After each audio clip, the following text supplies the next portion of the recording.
বিবারিয়া বয়ান করতেছি, বয়ান শুনতেছে আল্লাহর একজন বান্দা, মুরব্বী মানুষ বয়ান শুনতেছে। আমার চোখের সামনে আমি দেখতেছি সবাই কাঁদতেছে। জান্নাত জাহান্নামের আলোচনা হচ্ছিল, একজন বৃদ্ধ মানুষ কাঁদতেছে কাঁদতেছে। দেখলাম কান্না করার ভিতরে সে পেট ব্যথা কয়া জমিনে পড়ে গেছে। এরপরে চোখের সামনে দইরা নিয়ে গেছে, দইরা একটু পরেই মানুষজন চোখের পানি মুইছে আমারে আয়া কয়, হুজুর এই লোকটা ঘরে গিয়ে সে কালেমা পইরা পইরা মারা গেল। সুবহানাল্লাহ। এজন্য জানি না আল্লাহর গোলাম, এই বর্ষাটাই জীবনের শেষ বর্ষা কিনা, আগামী বছর এই সিজন হায়াতে আছে কিনা কেউ জানি না। রজব মাস শুরু হয়ে গেল, সামনে শাবান, তারপরে রমজান। যেই মাস শুরু হলে পরে আল্লাহর নবী বেশি বেশি করে দোয়া পড়তেন, আল্লাহুম্মা বারিক লানা ফি রজব ওয়া শাবান ওয়া বাল্লিগনা রমাদান। আল্লাহ রজব শাবানে তুমি বরকত দাও, আল্লাহ তুমি রমজান পর্যন্ত আমার হায়াত বাড়ায় দাও। জানি না আমার আপনার হায়াত রমজান পর্যন্ত আছে কিনা নাই। ভাইরা এতটুকু মনে কইরা দিলটারে নরম কইরা যেই মানুষটা দিলে দিলে তওবা কইরা কই বললা আর জীবনে নামাজ ছাড়মু না, আর হারাম পথে চলমু না, আল্লাহ পাক তার দিলের ভাষাটা বুঝা বসার আগে যার নাম ছিল গুনাহগারের খাতায়, এই তওবা করার সাথে সাথে নাম উঠায় দেয় ওলির খাতায়। এজন্য দুনিয়ার সমস্ত কাজে সময় লাগে, সময় লাগে রে, সময় লাগে না শুধু এক কাজে, সেটা হলো আল্লাহর ওলি হওয়া। আল্লাহর ওলি হইতে সময় লাগে না। সুবহানাল্লাহ। আল্লাহু আকবার, জোরে বলেন। আহাদুল লাইসা কামিসলি সামাদুল লাইসা কাফাদলি লিমানিল মুলকু তুগুই তো সাজাওয়ার খুদাই, তো খুদাবন্দে আমি নি, তো খুদাবন্দে ইয়াসারি, তো খুদাবন্দে জমিনি, তো খুদাবন্দে সমাই, তো রহিমি, তো করিমি, তো সমিঈ, তো বসিরি, তো মুইদ্দি, তো মুযিল্লি, তো মালিকিল আরশি বজাই, বরি আজ খুরদন ও খুফতন, বরি আজ তোহমতে মরদন, বরি আজ ভীম উমিদি, বরি আজ রঞ্জ বালাই। দুরাকান আল্লাহু আকবার। ভাইরা আমার, তওবা কবুল হয়ে গেল। বাদশা তুব্বাই আউয়াল হিময়ারি সুস্থ হয়ে গেল। এইবার সে সুস্থ হয়ে বলতেছে, উলামায়ে কেরাম, যেই ঘরের এত দাম, যেই ঘরের এত সম্মান, যেই ঘরের সাথে আমি বেয়াদবি করতে চেয়েছিলাম, আমার বুঝ হয়ে গেছে এই ঘর কত দামি। আমি এই ঘরে একটু খেদমত করতে চাই, অল্প কিছু খেদমত করতে চাই, যদি আপনারা অনুমতি দেন। উলামায়ে কেরাম তখন বলে, তুমি কি খেদমত করতে চাও? কই আমি আল্লাহর ঘর খানায়ে কাবায় গিলাফ লাগাইতে চাই। নবীর জন্মের 1000 বছর আগে আল্লাহর ঘরে সর্বপ্রথম গিলাফ লাগানো হয়।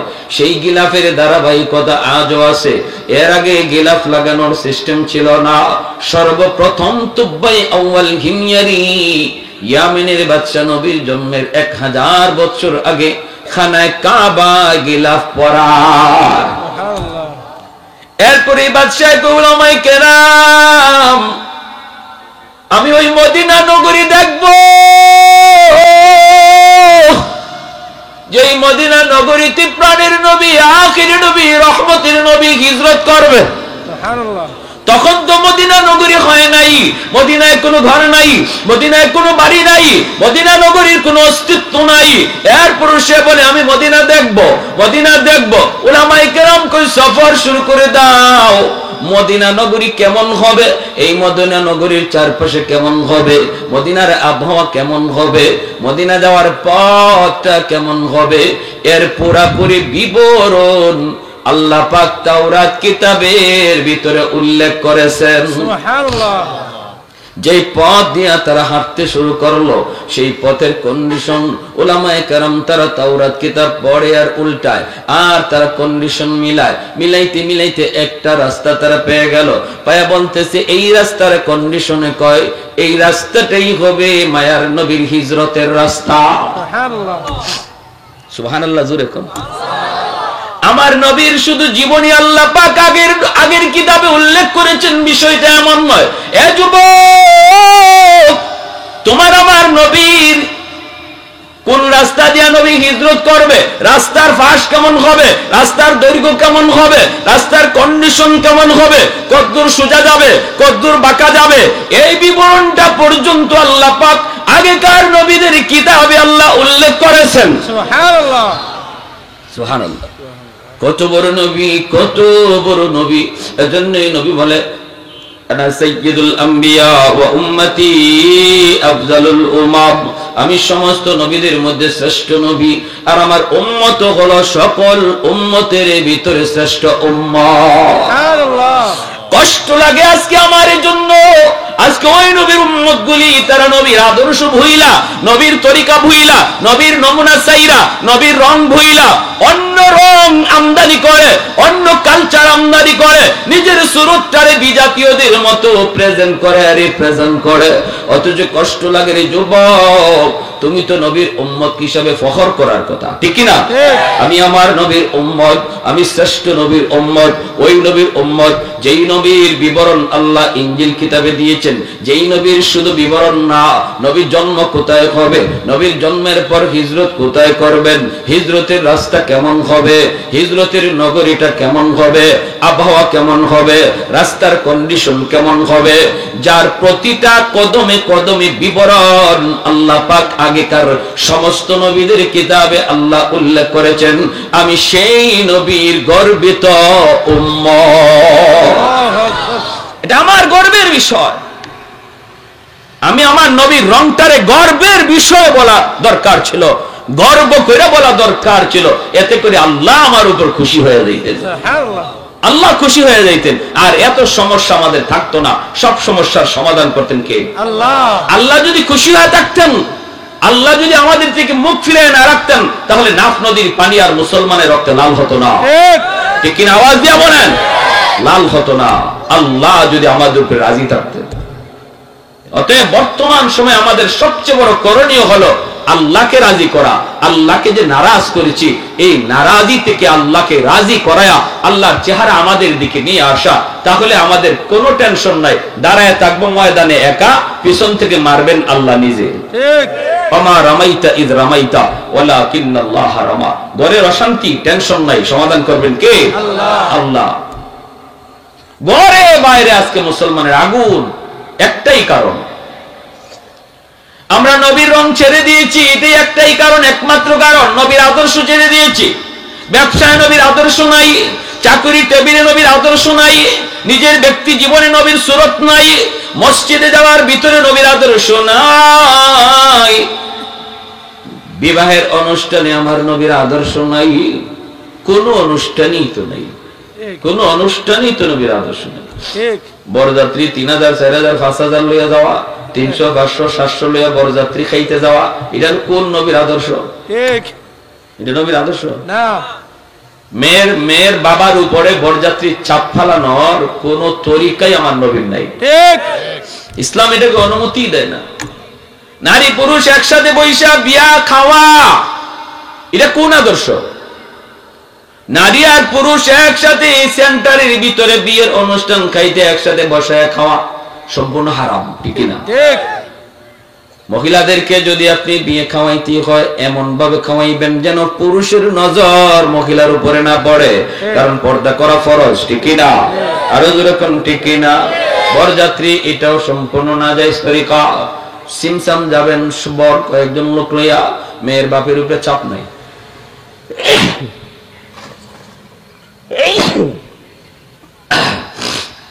বলুন তো, বিয়ের মধ্যে যৌতুক নেওয়া এটা নবীর কত বড় আদর্শ? যৌতুক চিনেন? জি জি চিনি। আপনাদের এলাকায় কি বলে যৌতুকে? যৌতুক। যৌতুক। যৌতুক করে না?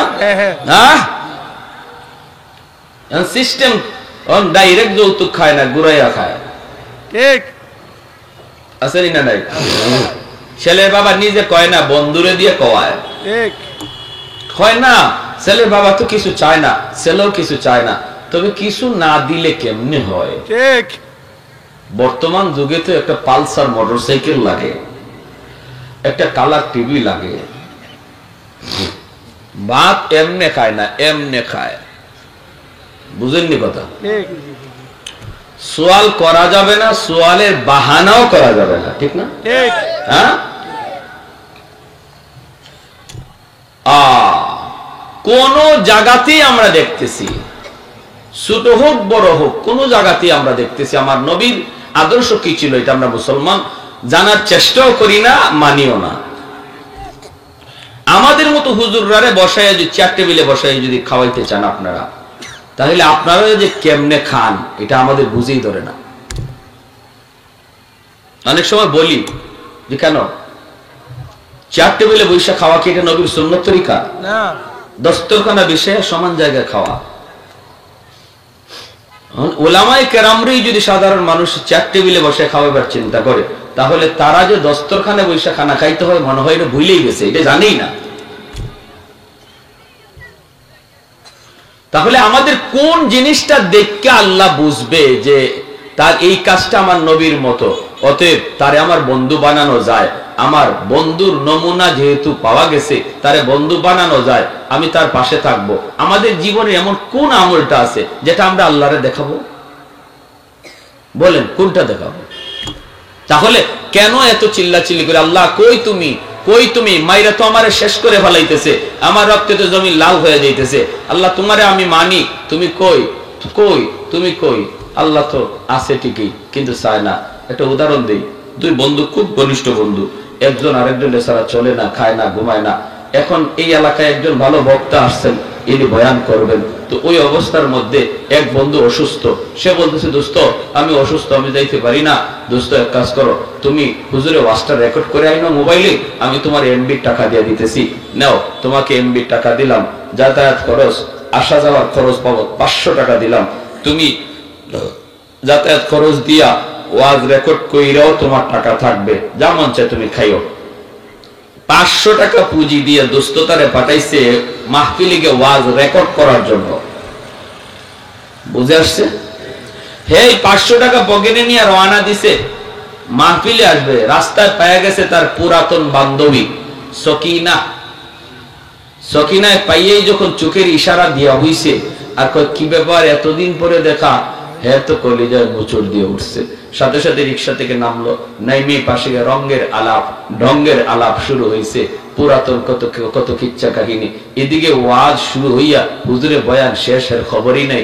হঠাৎ করে সকিনায় কয়, কি খবর, কিছু খাওয়াইবা না, এতদিন পরে দেখা? কয় হ্যাঁ মিষ্টি নিয়ে আসতেছি। কয় টাকা কই? কয় টাকা আছে পকেটে 500। এই টাকা দিয়া বাজার থেকে মিষ্টি আনছে, আইনা বান্ধবীরে খাওয়াইছে, খাওয়াইয়া টাওয়াইয়া সব। যখন ওয়াজের ফতে ওয়াজ শেষ, বয়ানের ফতে বয়ান শেষ, হে ওয়াজের মাটি যাইতে পারে নাই, টাকাও শেষ 500 বান্ধবীর তলে। এরপরের দিন বন্ধু যখন দেখা হয়েছে, বন্ধু কিছু দোস্ত আমার ওয়াজটা দাও। কয় দোস্ত ইন্না লিল্লাহ, আমি তো ওয়াজের মাটি যেতে পারি নাই। কেন? কার কইও না, আমার বান্ধবী লাগাল পেয়ে গেছিল। কয় তারপরে? কয় বান্ধবী পাইছে, বান্ধবীর মিষ্টি মাছটা খাওয়াইলাম তোমার টাকা দিয়া। বন্ধুকে তার উপর খুশি হয়েছে না বেজার? খালি বেজার না বেশি বেজার? কি কইতেছে শুনবেন? কইতেছে দোস্ত তুই তোর বান্ধবীর সাথে কথা কইলি, কইতি, কিন্তু আমার মূল ডিউটিটা তুই ঠিক রাখতি। ডিউটি ছিল ওয়াজ রেকর্ড করা। তুই ওয়াজটা রেকর্ড করতি, পুঁজি দিলাম আমি, আমার পুঁজি দিয়ে তুই গেলি, আমার পুঁজি দিয়ে আসলি, মাঝখানে আমার ডিউটি পালন করলি না, বান্ধবীর তালে পইরা আমার পুঁজি ব্যয় করে দিলি। ঠিক আছে নে, এতটা যখন তুই আমার সাথে করলি, আজ থেকে তোর সাথে আমার কোনো বন্ধুত্ব নাই, তুই তোর পথে চল, আমি আমার পথে চলি। পরের দিনই বাজারে তার দুস্তরে কয়েকজনে ধরে পিটাইতেছে, আর একজনে কয় কেউ সারা জীবন দেখলাম দুস্তরে কেউ কথা বলতে পারে না, তুমি সবার আগে থেকে উপরে বড়, বলো যে আমারে মার, এরপরে আমার দুস্তরে আঘাত কর। আজকে তোমার সামনে দুস্তরে পিটাইতেছে, তুমি যদি তার কাছে যাও না, তারে বাঁচাও না? কয় না, আর বাঁচাবাঁচি নাই, এখন যা খাইবার মন চায় আরো খাক। এতদিন মায়ের নিজের গায়ে নিছে, এখন কয় মায়ের আরো খাক, আরো খাওয়া দরকার, এমনটা বলতেছে। কেন? একটাই কারণ। ঠিক তেমনি আল্লাহ বলতেছেন, বান্দা দুনিয়াতে আমি আল্লাহ তোরে ফুজি দিয়া পাঠাইছি, এই হাতটা আমার দেওয়া ফুজি, চোখটা আমার দেওয়া পুঁজি, পাটা আমার দেওয়া পুঁজি, এই সুস্থ বিবেকটা আমি আল্লাহর দেওয়া পুঁজি। এই পুঁজিটা দিয়ে আমি তোরে পাঠাইছি একটা ডিউটি পালন করার জন্য। সেটা হলো দুনিয়ার প্রতিটা কাজ আমার নবীর রঙে করার চেষ্টা করো, আমার নবীর মতো করার চেষ্টা করো, যদ্দূর পারো করার চেষ্টা করো, আমার হুকুমটা মাইনা চলো। এটা হলো তোমার ডিউটি। এখন দেখা যায় আমার মূল ডিউটি বাদ দিয়া আমার দেওয়া পুঁজি তুমি তোমার মন মতো খরচ করতেছো, তুমি তোমার মন মতো খরচ করতেছো। বান্ধবীর তলে, সকিনার তলে, দুনিয়ার রং তামাশার তলে এই পুঁজি চোখ ব্যয় করো, আমার দেওয়া পুঁজি হাত ব্যয় করো, আমার দেওয়া পুঁজি পা ব্যয় করো, আমার দেওয়া পুঁজি জেহেন ব্যয় করো। ঠিক আছে না? আমার পুঁজি দিয়া যখন ডিউটি করো আরেকজনের, আজ থেকে আমিও তোমার সাথে বন্ধুত্ব ভুলে গেলাম, তুমি তোমার পথে চলো, আমি আল্লাহ আমার পথে। এইবার আমরা মায়ের খাই, আল্লাহ দেখতেছে যে আল্লাহ বদরে নিজে মায়ের ফিরাইছে, নিজে মায়ের দিছে। মুসলমান দাঁড়ায় ছিল মাত্র, একশনে গেছে আল্লাহ। ওই আল্লাহ আজ আমাদের দিকে তাকায় না, অন্য দিকে তাকায় কয় মায়ের আরো খাও, কারণ আমি আল্লাহর কলিজায় আঘাত দিয়ে দিছি। একমাত্র কারণ এটা আজকে আমাদের মায়ের খাওয়ার। রাসূল করিম সাল্লাল্লাহু আলাইহি ওয়াসাল্লাম কোন রাস্তা দিয়ে হিজরত করেছেন, সেই রাস্তাটা উলামায়ে কেরাম পেয়ে গেলেন। এইবার উলামায়ে কেরাম বলতেছি, এই রাস্তা ধরে সামনের দিকে আগাও। সামনের দিকে আগাইতে আগাইতে তারা মদিনা নগরীর কন্ডিশন পেয়ে গেলেন। এমন একটা জায়গার মধ্যে তারা যায় পৌঁছলেন, চতুর্দিকে তারা তাকায় তাকায় তাকায় তারা বুঝে গেছে এই জায়গাটাই হবে এক সময় মদিনা নগরী। আল্লাহু আকবার। এই জায়গাটাই হবে মদিনা নগরী। চতুর্দিকে পাহাড়ের কন্ডিশন, আবহাওয়ার কন্ডিশন সবকিছু অবজার্ভ করে তারা বুঝে গেছেন তাওরাত কিতাবের ভিতরে যেই নগরীর কথা আল্লাহ পাক উল্লেখ করেছেন এই সেই মদিনা নগরী। মদিনা নগরীর সন্ধান পাইয়া 400 জন আলেম তারা ডাক দিয়া কয়, বাদশাহ জাহাপনা, আমরা মদিনা শরীফের সন্ধান পেয়ে গেছি, এই জায়গাটাই হবে মদিনা, এই জায়গাতেই মায়ার নবী হিজরত করবেন। শুধু তা না, এই মদিনা শরীফেই মায়ার নবী, আখিরি নবী, রহমতের নবী, এই শহরেই তিনি চির নিদ্রায় শুয়ে থাকবেন। মক্কা তার জন্মভূমি, কিন্তু তার রওজা মক্কায় হবে না, রওজা শরীফ হবে মদিনায়। মদিনার মানুষের সাথেই আখিরি নবী শুয়ে থাকবেন। অতএব আমরা 400 জন আলেম আমরা সিদ্ধান্ত নিয়েছি আমরাও আর ইয়ামেন ফিরে যাব না। নবী যেই দেশে শুইবেন ওই জায়গায় আমরাও আমাদের কবর বানাতে চাই। আমরা ইয়ামেন যাব না, ইয়ামেন যাব না, আমরা এই এলাকায় থেকে যাব, এখানে আমাদের কবর হবে। আমাদের কবরের উপরের পাশ দিয়ে মায়ার নবী হাইটা যাবে, তার পায়ের ধুলাবালিতে আমাদের কবর ধন্য হবে। বাদশাহ কই, তাহলে আমি তোমাদের জন্য 400টা বাড়ি বানায় দেয়া গেলাম, 400টা ঘর তোমাদের জন্য বানায় দিলাম। আরেকটা ঘর বাদশাহ মনের মাধুরী দিয়া বানাইল। উলামায়ে কেরাম কয়, এই ঘরটা তুমি কার জন্য বানাও? কয়, আমি এই ঘরটা বানাইতেছি কার জন্য সেটা চিঠিতে লিখে যাব। আমার মায়ার নবী যখন হিজরত করে মদিনায় আসবেন, ওই দিন মদিনায় নবীর কোনো ঘর থাকবে না। আমি নবীর জন্য জন্মের 1000 বছর আগে মদিনায় ঘর বানায় গেলাম। এই ঘরের তালা লাগাইয়া, তালার চাবিটা আমি সবের হাতে দিয়া, আর একটা চিঠি লেখা বাদশাহ ইয়ামেন চলে যায়। 1000 বছর পরে যখন আমার রহমতের নবী দুনিয়ায় আগমন করেন, নবী 40 বছর বয়সে দাওয়াতের কাজ দেন। মক্কার মানুষ মায়ার নবীকে জন্মভূমিতে থাকতে দিল না। নবী হিজরত করে মদিনার দিকে রওনা দেন। ওই অবস্থায় নবী যখন, ভাইরা বন্ধুরা, মসজিদে কুবা, ওই কুবা এলাকায় মায়ার নবী অবস্থান করেন। মদিনার মানুষ নবীকে আগায় আনার জন্য কুবার দিকে যায়, সবাই যায়, সবাই যায়। কিন্তু ওই সময়টাতে ওই চিঠিয়ার চাবি আমির সাহেবের বংশের সর্বশেষ যেই মানুষটার হাতে চিঠিয়ার চাবিটা এসে পৌঁছে, এই চিঠিয়ার চাবি যার হাতে ছিল তার নাম আবু আইয়ুব আনসারী রাদিয়াল্লাহু তাআলা আনহু। যখন সুবহানাল্লাহ।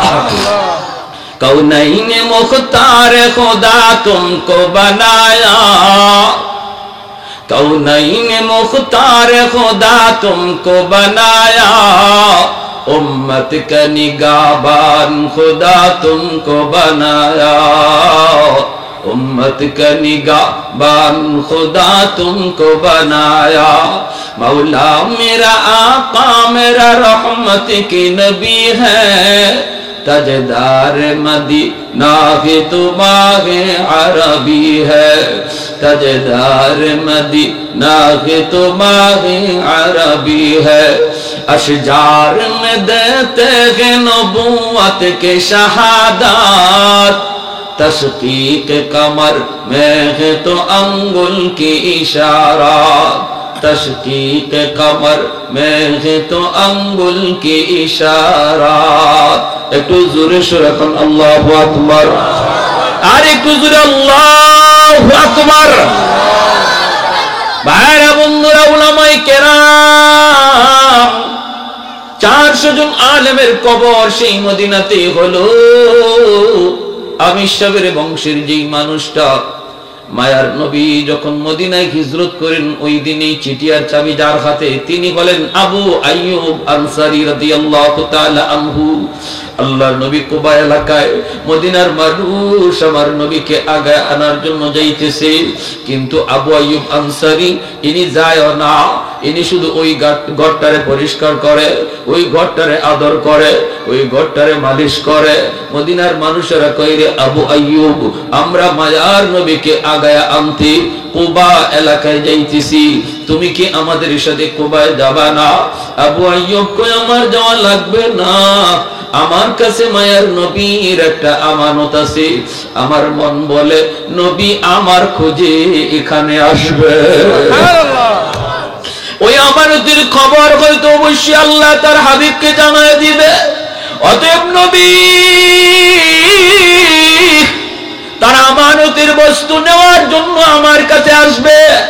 ঠিকই মদিনার মানুষ কুবা এলাকায় যে আমার মায়ার নবীর কয়, নবী গো আপনি আমার বাড়িতে উঠেন, ওগো নবী যে আপনি আমার বাড়িতে আসেন, আমার অনেক ঘর আছে, আমার অনেক বাড়ি আছে। আল্লাহর নবী কয় আমি কার বাড়িতে যাব, কোথায় যায় উঠবো আমি জানি না, জানেন আমার আল্লাহ জানে আমার উটনি। এই বইলা মায়ার নবী উটনির পিঠে উঠে গেলেন, আল্লাহর ইশারায় উটনি চলতেছে। মদিনার অলিগুলি গইরা গইরা গইরা গইরা ওই আবু আইয়ুব আনসারীর বাড়ির সামনে উটনি বসে যায়। সুবহানাল্লাহ। আল্লাহর নবী তিনি উটনির পিঠ থেকে নাইমেই বলেন আবু আইয়ুব কোথায় আমার চিঠি আর চাবি আমার হাতে দাও। সুবহানাল্লাহ। আস্তে কইবেন। সাহাবায়ে কেরাম অবাক হলেন, কিসের চিঠি আর চাবি? নবী বলেন দাও। চিঠি খুলছেন, খুললে দেখেন সেই বাদশা লিখছে, নবী গো, ওগো নবী আমি আপনার জন্মের 1000 বছর আগে মদিনার সন্ধান পেয়ে গেছি। যদি আমি বাদশা না হতাম আমিও মদিনায় থেকে যেতাম, কিন্তু বাদশা হওয়ার কারণে দায়িত্বশীল বিদায় দেশে চলে গেলাম। আর মদিনায় হিজরতের পর আপনার একটা ঘর আমি আপনাকে হাদিয়া দিলাম। আপনার জন্মের 1000 বছর আগে আমি ইয়ামেনের বাদশাহ তুব্বাই আউয়াল হিময়ারি আপনার উপর কালেমা পড়ে মুসলমান হয়ে গেল। জোরে কোন সুবহানাল্লাহ। সেই নবীর উম্মত আমরা। আমি আমারই চিনি না, আমি আমারই চিনি না। নবীর জন্মের 1000 বছর আগে বাদশাহ নবীর উপরে ঈমান আনলে মুসলমান হয়, আর আমি নবীর উম্মত হইয়া আজকে আমি আমারে চিনতেছি না, আমি আমার মতো চলতেছি, আমি আমার রঙে চলতেছি, আর আল্লাহ মুখ ফিরে অন্যদিকে বয়ে রয়েছে। ভাইরা, অতএব এই মুহূর্তে তাম পৃথিবী জুড়ে এক চরম এক অশান্তি কাজ করতেছে, মুসলমানের দিকে ষড়যন্ত্র ধেয়ে আসতেছে ধেয়ে আসতেছে। এই মুহূর্তে আমাদের সবচেয়ে বড় পাওয়ার আর অস্ত্র হলো আল্লাহকে পাশে রাখা। এই মুহূর্তে আমাদের সবচেয়ে বড় অস্ত্র কারে পাশে রাখা? জোরে বলেন, জোরে বলেন। আল্লাহকে পাশে রাখা, আল্লাহকে খুশি করা। যদি আমরা আল্লাহকে পাশে রাখতে পারি, আল্লাহকে খুশি রাখতে পারি, তাহলে আমাদের আর কোনো চিন্তা নাই। সব কিছুর দায়িত্ব বুঝবেন কে? ওয়ালা তাহিনু ওয়ালা তাহজানু ওয়া আনতুমুল আ'লাউনা ইন কুনতুম মুমিনিন। অতএব একটা পরিস্থিতি গেছে, ভাববেন না যে বিপদ থেকে বাইচে গেছি, আরেকটা আসবে, আরেকটা আসলেই ভাববেন না এটাই শেষ, আরেক বড়টা আসবে। পর পর পৃথিবীর শেষ জমানা, এখন পর পর পর পর শুধু বিপদ মুসিবত গজব আসবেই। এই মুহূর্তে আমাদের সবচেয়ে বড় বাঁচার উপায় আল্লাহকে রাজি করা।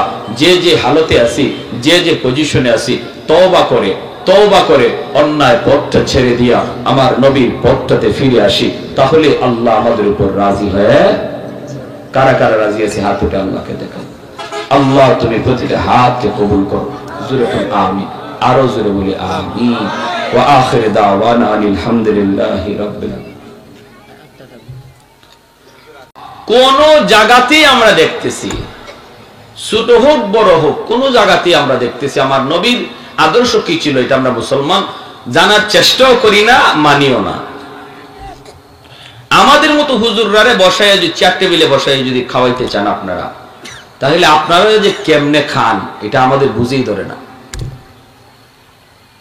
অনেক সময় বলি যে কেন চেয়ার টেবিলে বসে খাওয়া কি এটা নবীর সুন্নত তরিকা না? দস্তরখানা বিষয়ে সমান জায়গায় খাওয়া। ওলামায়ে কেরামরাই যদি সাধারণ মানুষ চেয়ার টেবিলে বসে খাওয়াবার চিন্তা করে, তাহলে তারা যে দস্তরখানায় বসে খানা খাইতে হয় মনে হয় এটা ভুলেই গেছে, এটা জানেই না। তাহলে আমাদের কোন জিনিসটা দেখে আল্লাহ বুঝবে যে তার এই কাজটা আমার নবীর মতো, অতএব তারে আমার বন্ধু বানানো যায়। আমার বন্ধুর নমুনা যেহেতু পাওয়া গেছে, তারে বন্ধু বানানো যায়, আমি তার পাশে থাকবো। আমাদের জীবনে এমন কোন আমলটা আছে যেটা আমরা আল্লাহরে দেখাবো? বলেন কোনটা দেখাবো? তাহলে কেন এত চিল্লাচিল্লি করে আল্লাহ কই তুমি, কই তুমি? মাইরা তো আমারে শেষ করে ফেলাইতেছে, আমার রক্তে তো জমি লাল হয়ে যাইতেছে। আল্লাহ তোমারে আমি মানি, তুমি কই, কই তুমি কই? আল্লাহ তো আছে ঠিকই, কিন্তু চায় না। একটা উদাহরণ দিই, দুই বন্ধু, খুব ঘনিষ্ঠ বন্ধু, একজন আরেকজনের ছাড়া চলে না, খায় না, ঘুমায় না। এখন এই এলাকায় একজন ভালো বক্তা আসছেন, ইনি বয়ান করবেন। তো ওই অবস্থার মধ্যে এক বন্ধু অসুস্থ, সে বলতেছে দোস্ত আমি অসুস্থ, আমি যাইতে পারি না। দোস্ত এক কাজ করো, তুমি হুজুরে ওয়াজটা রেকর্ড করে আইনো মোবাইলে, আমি তোমার এমবির টাকা দিয়ে দিতেছি, নাও তোমাকে এমবির টাকা দিলাম, যাতায়াত খরচ, আসা যাওয়ার খরচ বাবদ 500 টাকা দিলাম, তুমি যাতায়াত খরচ দিয়া ওয়াজ রেকর্ড কইরাও তোমার টাকা থাকবে, যা মন চায় তুমি খাইও। 500 টাকা পুঁজি দিয়ে দোস্ততারে পাঠাইছে মাহফিলে গিয়ে ওয়াজ রেকর্ড করার জন্য। বুঝে আসছে? হে 500 টাকা পকেটে নিয়ে রওনা দিছে, মাহফিলে আসবে। রাস্তায় পায়া গেছে তার পুরাতন বান্ধবী সকিনা। সকিনায় পাইয়েই যখন চোখের ইশারা দিয়া হইছে, আর কয় কি ব্যাপার এতদিন পরে দেখা, হ্যাঁ তো কলিজায় মোচড় দিয়ে উঠছে। সাথে সাথে রিক্সা থেকে নামলো, নাইমে পাশে রঙের আলাপ, ঢঙ্গের আলাপ শুরু হয়েছে, পুরাতন কত কিচ্ছা কাহিনী। এদিকে ওয়াজ শুরু হইয়া হুজুরে বয়ান শেষের খবরই নাই। হঠাৎ করে সকিনায় কয় কি খবর, কিছু খাওয়াইবা না, এতদিন পরে দেখা? কয় হ্যাঁ মিষ্টি নিয়ে আসতেছি। কয় টাকা কই? কয় টাকা আছে পকেটে 500। এই টাকা দিয়া বাজার থেকে মিষ্টি আনছে, আইনা বান্ধবীরে খাওয়াইছে, খাওয়াইয়া টাওয়াইয়া সব। যখন ওয়াজের পথে ওয়াজ শেষ, বয়ানের পথে বয়ান শেষ, হে ওয়াজের মাটি যাইতে পারে নাই, টাকাও শেষ 500 বান্ধবীর তলে। এরপরের দিন বন্ধু যখন দেখা হয়েছে, বন্ধু কিছু দোস্ত আমার ওয়াজটা দাও। কয় দোস্ত ইন্না লিল্লাহ, আমি তো ওয়াজের মাটি যেতে পারি নাই। কেন? কার কইও না, আমার বান্ধবী লাগাল পেয়ে গেছিল। কয় তারপরে? কয় বান্ধবী পাইছে, বান্ধবীর মিষ্টি মাছটা খাওয়াইলাম তোমার টাকা দিয়া। বন্ধু কি তার উপর খুশি হয়েছে না বেজার? খালি বেজার না বেশি বেজার? কি কইতেছে শুনবেন? কইতেছে দোস্ত তুই তোর বান্ধবীর সাথে কথা কইলি, কইতি, কিন্তু আমার মূল ডিউটিটা তুই ঠিক রাখতি। ডিউটি ছিল ওয়াজ রেকর্ড করা। তুই ওয়াজটা রেকর্ড করতি, পুঁজি দিলাম আমি, আমার পুঁজি দিয়ে তুই গেলি, আমার পুঁজি দিয়ে আসলি, মাঝখানে আমার ডিউটি পালন করলি না, বান্ধবীর তালে কইরা আমার পুঁজি ব্যয় করে দিলি। ঠিক আছে নে, এতটা যখন তুই আমার সাথে করলি, আজ থেকে তোর সাথে আমার কোনো বন্ধুত্ব নাই, তুই তোর পথে চল, আমি আমার পথে চলি। পরের দিনই বাজারে তার দুস্তরে কয়েকজনে ধরে পিটাইতেছে, আর একজনে কয় কেউ সারা জীবন দেখলাম দুস্তরে কেউ কথা বলতে পারে না, তুমি সবার আগে দেখে উপরে বড়, বলো যে আমারে মার, এরপরে আমার দুস্তরে আঘাত কর। আজকে তোমার সামনে দুস্তরে পিটাইতেছে, তুমি যদি তার কাছে যাও না, তারে বাঁচাও না, কয় না, আর বাঁচাবাঁচি নাই, এখন যা খাইবার মন চায় আরো খাক। এতদিন মায়ের নিজের গায়ে নিছে, এখন কয় মায়ের আরো খাক, আরো খাওয়া দরকার। এমনটা বলতেছে কেন? একটাই কারণ। ঠিক তেমনি আল্লাহ বলতেছেন, বান্দা দুনিয়াতে আমি আল্লাহ তোরে ফুজি দিয়া পাঠাইছি, এই হাতটা আমার দেওয়া ফুজি, চোখটা আমার দেওয়া পুঁজি, পাটা আমার দেওয়া পুঁজি, এই সুস্থ বিবেকটা আমি আল্লাহর দেওয়া পুঁজি। এই পুঁজিটা দিয়ে আমি তোরে পাঠাইছি একটা ডিউটি পালন করার জন্য। সেটা হলো দুনিয়ার প্রতিটা কাজ আমার নবীর রঙে করার চেষ্টা করো, আমার নবীর মতো করার চেষ্টা করো, যদ্দূর পারো করার চেষ্টা করো, আমার হুকুমটা মাইনা চলো। এটা হলো তোমার ডিউটি। এখন দেখা যায় আমার মূল ডিউটি বাদ দিয়া আমার দেওয়া পুঁজি তুমি তোমার মন মতো খরচ করতেছো, তুমি তোমার মন মতো খরচ করতেছো। বান্ধবীর তলে, সকিনার তলে, দুনিয়ার রং তামাশার তলে এই পুঁজি চোখ ব্যয় করো, আমার দেওয়া পুঁজি হাত ব্যয় করো, আমার দেওয়া পুঁজি পা ব্যয় করো, আমার দেওয়া পুঁজি জেহেন ব্যয় করো। ঠিক আছে না? আমার পুঁজি দিয়া যখন ডিউটি করো আরেকজনের, আজ থেকে আমিও তোমার সাথে বন্ধুত্ব ভুলে গেলাম, তুমি তোমার পথে চলো, আমি আল্লাহ আমার পথে। এইবার আমরা মায়ের খাই, আল্লাহ দেখতেছে যে আল্লাহ বদরে নিজে মায়ের ফিরাইছে, নিজে মায়ের দিছে। মুসলমান দাঁড়ায় ছিল মাত্র, একশনে গেছে আল্লাহ। ওই আল্লাহ আজ আমাদের দিকে তাকায় না, অন্য দিকে তাকায় কয় মায়ের আরো খাও, কারণ আমি আল্লাহর কলিজায় আঘাত দিয়ে দিছি।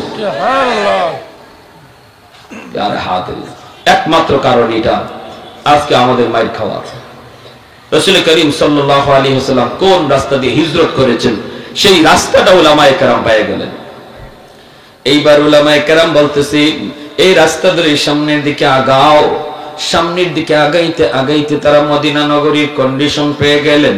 এমন একটা জায়গার মধ্যে তারা যায় পৌঁছলেন, চতুর্দিকে তারা তাকায় তাকায় তাকায় তারা বুঝে গেছে এই জায়গাটাই হবে এক সময় মদিনা নগরী। আল্লাহু আকবার। এই জায়গাটাই হবে মদিনা নগরী। চতুর্দিকে পাহাড়ের কন্ডিশন, আবহাওয়ার কন্ডিশন সবকিছু অবজার্ভ করে তারা বুঝে গেছেন তাওরাত কিতাবের ভিতরে যেই নগরীর কথা আল্লাহ পাক উল্লেখ করেছেন এই সেই মদিনা নগরী।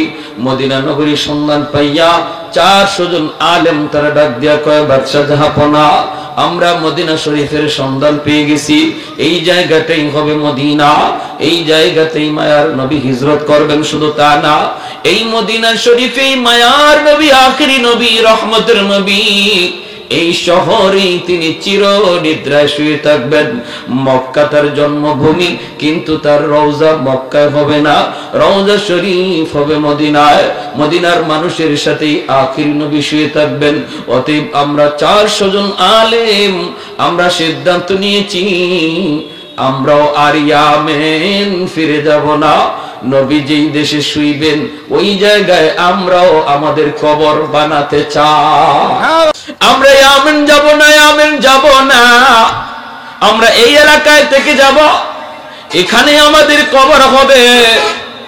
আমাদের কবরের উপরের পাশ দিয়ে মায়ার নবী হাইটা যাবে, তার পায়ের ধুলাবালিতে আমাদের কবর ধন্য হবে। বাদশাহ কই, তাহলে আমি তোমাদের জন্য 400টা বাড়ি বানায় দেয়া গেলাম, 400টা ঘর তোমাদের জন্য বানায় দিলাম। আরেকটা ঘর বাদশাহ মনের মাধুরী দিয়া বানাইলো। উলামায়ে কেরাম কয়, এই ঘরটা তুমি কার জন্য বানাও? কয়, আমি এই ঘরটা বানাইতেছি কার জন্য সেটা চিঠিতে লিখে যাব। আমার মায়ার নবী যখন হিজরত করে মদিনায় আসবেন, ওই দিন মদিনায় নবীর কোনো ঘর থাকবে না। আমি নবীর জন্য জন্মের 1000 বছর আগে মদিনায় ঘর বানায় গেলাম। এই ঘরের তালা লাগাইয়া, তালার চাবিটা আমি সবের হাতে দিয়া, আর একটা চিঠি লেখা বাদশাহ ইয়ামেন চলে যায়।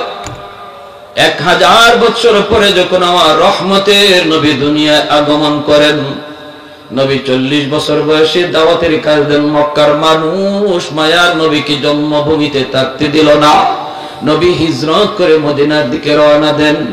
ওই অবস্থায় নবী যখন, ভাইরা বন্ধুরা, মসজিদে কুবা, ওই কুবা এলাকায় মায়ার নবী অবস্থান করেন। মদিনার মানুষ নবীকে আগায় আনার জন্য কুবার দিকে যায়, সবাই যায়, সবাই যায়। কিন্তু ওই সময়টাতে ওই চিঠিয়ার চাবি আমির সাহেবের বংশের সর্বশেষ যেই মানুষটার হাতে চিঠিয়ার চাবিটা এসে পৌঁছে, এই চিঠি আর চাবি যার হাতে ছিল তার নাম আবু আইয়ুব আনসারী রাদিয়াল্লাহু তাআলা আনহু। যখন সুবহানাল্লাহ। कौनैन मुख्तार खुदा तुमको बनाया, कौनैन मुख्तार खुदा तुमको बनाया, उम्मत का निगाहबान खुदा तुमको बनाया, उम्मत का निगाहबान खुदा तुमको बनाया। मौला मेरा आका मेरा रहमत की नबी है, तजदार मदीना के तुम्हारे अरबी है, तजदार मदीना के तुम्हारे अरबी है। अशजार में देते हैं नबूवत के शहादत, तस्कीक कमर में है तो अंगुल की इशारा, तस्कीक कमर में है तो अंगुल की इशारा। একটু জোরে সুরে এখন আল্লাহু আকবার, আর একটু জোরে আল্লাহু আকবার। ভাইরা বন্ধুরা, উলামায়ে কেরাম 400 জন আলেমের কবর সেই মদিনাতে হলো। আমির সাহেবের বংশের যেই মানুষটা মায়ার নবী যখন মদিনায় হিজরত করেন, ওই দিনেই চিঠি আর চাবি যার হাতে তিনি হলেন আবু আইয়ুব আনসারী রাদিয়াল্লাহু তাআলা আনহু। আল্লাহর নবী কুবা এলাকায়, মদিনার মানুষ আমার নবীকে আগায় আনার জন্য যাইতেছে, কিন্তু আবু আইয়ুব আনসারী ইনি যায় না, ইনি শুধু ওই ঘরটারে পরিষ্কার করে, ওই ঘরটারে আদর করে, ওই ঘরটারে মালিশ করে। মদিনার মানুষেরা কইরে আবু আইয়ুব, আমরা মায়ার নবীকে আগায় আনতে কুবা এলাকায় যাইতেছি, তুমি কি আমাদের সাথে কুবায় যাবা না? আবু আইয়ুব কই, আমার যাওয়া লাগবে না, আমার কাছে মায়ার নবীর একটা আমানত আছে। আমার মন বলে নবী আমার খোঁজে এখানে আসবে, ওই আমানতের খবর হয়তো অবশ্যই আল্লাহ তার হাবিবকে জানায় দিবে। অতএব নবী তার আমানতের বস্তু নেওয়ার জন্য আমার কাছে আসবে। ঠিকই মদিনার মানুষ কুবা এলাকায় যে আমার মায়ার নবীর কয়, নবী গো আপনি আমার বাড়িতে উঠেন, ওগো নবী যে আপনি আমার বাড়িতে আসেন, আমার অনেক ঘর আছে, আমার অনেক বাড়ি আছে। আল্লাহর নবী কয়, আমি কার বাড়িতে যাব, কোথায় যায় উঠবো আমি জানি না, জানেন আমার আল্লাহ জানে আমার উটনি। এই বইলা মায়ার নবী উটনির পিঠে উঠে গেলেন, আল্লাহর ইশারায় উটনি চলতেছে। মদিনার অলিগুলি গইরা গইরা গইরা গইরা ওই আবু আইয়ুব আনসারীর বাড়ির সামনে উটনি বসে যায়। সুবহানাল্লাহ। আল্লাহর নবী তিনি উটনির পিঠ থেকে নাইমেই বলেন, আবু আইয়ুব কোথায় আমার চিঠি আর চাবি আমার হাতে দাও। সুবহানাল্লাহ। আস্তে কইলেন। সাহাবায়ে কেরাম অবাক হলেন, কিসের চিঠি আর চাবি? নবী বলেন দাও। চিঠি খুলছেন, খুললে দেখেন সেই বাদশা লিখছে, নবী গো, ওগো নবী, আমি আপনার জন্মের 1000 বছর আগে মদিনার সন্ধান পেয়ে গেছি। যদি আমি বাদশা না হতাম আমিও মদিনায় থেকে যেতাম, কিন্তু বাদশা হওয়ার কারণে দায়িত্বশীল বিদায় দেশে চলে গেলাম। আর মদিনায় হিজরতের পর আপনার একটা ঘর আমি আপনাকে হাদিয়া দিলাম। আপনার জন্মের 1000 বছর আগে আমি ইয়ামেনের বাদশা তুব্বাই আউয়াল হিময়ারি আপনার উপর কালেমা পড়ে মুসলমান হয়ে গেল। জোরে বল সুবহানাল্লাহ। সেই নবীর উম্মত আমরা। আমি আমারই চিনি না, আমি আমারই চিনি না। নবীর জন্মের 1000 বছর আগে বাদশা নবীর উপরে ঈমান আনলে মুসলমান হয়, আর আমি নবীর উম্মত হইয়া আজকে আমি আমারে চিনতেছি না, আমি আমার মতো চলতেছি, আমি আমার রঙে চলতেছি, আর আল্লাহ মুখ ফিরে অন্যদিকে বইয়ে দিয়েছে। ভাইরা, অতএব এই মুহূর্তে তামাম পৃথিবী জুড়ে এক চরম এক অশান্তি কাজ করতেছে, মুসলমানের দিকে ষড়যন্ত্র ধেয়ে আসতেছে ধেয়ে আসতেছে। এই মুহূর্তে আমাদের সবচেয়ে বড় পাওয়ার আর অস্ত্র হলো আল্লাহকে পাশে রাখা। এই মুহূর্তে আমাদের সবচেয়ে বড় অস্ত্র কারে পাশে রাখা? জোরে বলেন, জোরে বলেন। আল্লাহকে পাশে রাখা, আল্লাহকে খুশি করা। যদি আমরা আল্লাহকে পাশে রাখতে পারি, আল্লাহকে খুশি রাখতে পারি, তাহলে আমাদের আর কোনো চিন্তা নাই। সব কিছুর দায়িত্ব বুঝবেন কে? আল্লাহ। ওয়ালা তাহিনু ওয়ালা তাহজানু ওয়া আনতুমুল আ'লাউনা ইন কুনতুম মুমিনিন। অতএব একটা পরিস্থিতি গেছে, ভাববেন না যে বিপদ থেকে বাইচা গেছি, আরেকটা আসবে, আরেকটা আসলেই ভাববেন না এটাই শেষ, আরেক বড়টা আসবে। পর পর পৃথিবীর শেষ জমানা, এখন পর পর পর পর শুধু বিপদ মুসিবত গজব আসবেই। এই মুহূর্তে আমাদের সবচেয়ে বড় বাঁচার উপায় আল্লাহকে রাজি করা। যে যে হালতে আছি, যে যে পজিশনে আছি, তওবা করে অন্যায় পথটা ছেড়ে দিয়া আমার নবীর পথটাতে ফিরে আসি, তাহলে আল্লাহ আমাদের উপর রাজি হয়ে। কারা কারা রাজি আছে হাত উঠে আল্লাহকে দেখাও। আল্লাহ তুমি প্রতিটা হাতকে কবুল করো। জোরে বলুন আমিন, আরো জোরে বলি আমিন। ওয়া আখির দাওয়ানা আলহামদুলিল্লাহি রাব্বিল আলামিন।